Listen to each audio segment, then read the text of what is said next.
Life in a day before mom. Gagawa ko ngayon ng pagkain ng ating mga fur babies.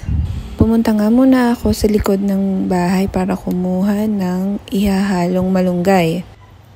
Maglalaga ako ng kalabasa with malunggay at maglalaga din ako ng fish. Nakapagbalat at hiwa na rin ako ng kalabasa. So, hihimayin ko lang muna itong mga malunggay. Tsaka, lalagyan natin ng tubig. Nalinisan ko na nga ang isda at hinati ko to sa dalawa. At papakuluan na natin to. Wala tayong ilalagay na kahit na anong pampalasa dito. Dahil mas gusto ng pusa yung mga matatabang lang. And, good din ito para sa health nila. Para hindi sila magkaroon ng sakit or ng UTI. Tuwing tanghali, ganito ang kinakain nila. Sa umaga naman ay dry cat food at sa hapunan ay wet food na Whiskas or Smart Heart. At dahil spoiled ang mga fur babies ko, ay hihimayin ko pa to. And dudurugin ng kalabasa at hahaluan din natin ng konting kanin.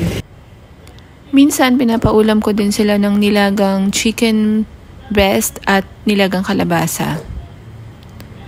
Kumakain din sila minsan ng mga human food pero pili lang, like pritong isda, pritong chicken, at si Ashi naman paborito niya ang itlog, nilagang itlog or scrambled egg.